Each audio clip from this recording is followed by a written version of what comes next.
universe is a novelty-producing engine of some sort.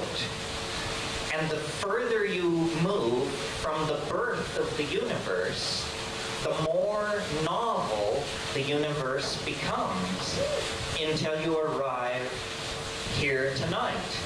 This is the most novel moment to date in the history of the universe. It is not only a world of astrophysical forces, or a world of astrophysical forces plus organic chemistry, or astrophysical forces, organic chemistry plus biology. But this is a world that has all the levels of novelty that have accumulated throughout the career of the evolving universe. Each level built on the level which preceded it. And one thing I want to point out about this is that this is the first, if you agree with this, then the first payoff is that suddenly human importance is taken back from the scientific view that we are the chancely evolved witnesses of a meaningless process in an ordinary corner of a universe too vast to conceive or imagine. That incredibly disempowering picture of who we are in the cosmos is misled. The actual facts of the matter are that in our bodies, in our brains, in the culture that we have assembled, all the novelty that preceded us has been exploited and is expressed and is honored.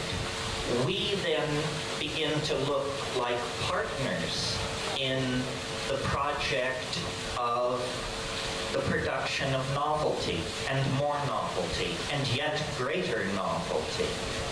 Okay.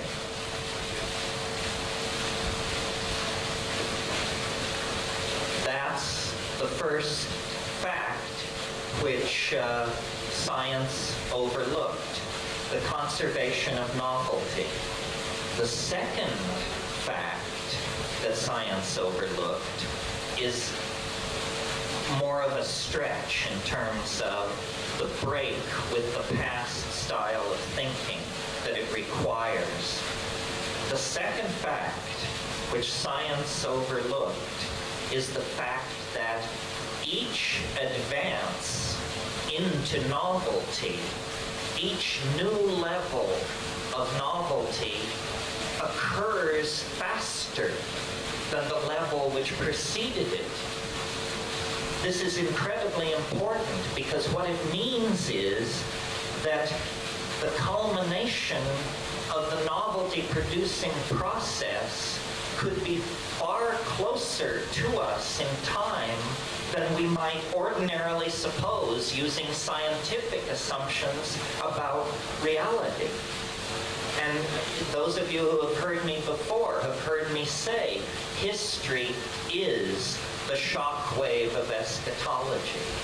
What that means is that the presence of ourselves on this planet, using culture, using language, transferring information electronically around the world, our presence on the planet means that the universal process of novelty production has entered one of its very short cycles.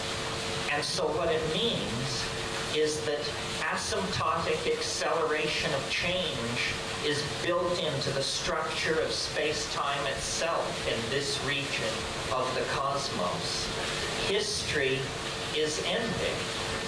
Time is literally running out on this planet, and it isn't about political mistakes or anything where we should blame ourselves. It's in the structure of the fabric of space-time itself.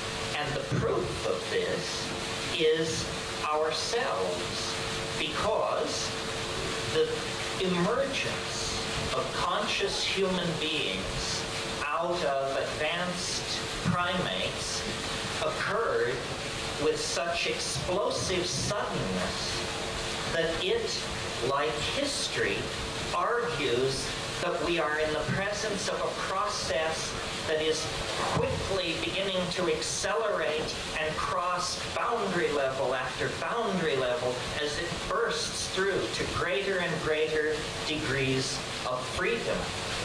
So I believe that we are actually preparing to decamp from ordinary history. I don't know exactly what that means, but the continuation of history for decades, centuries, millennia is inconceivable. That is the hallucination of the establishment.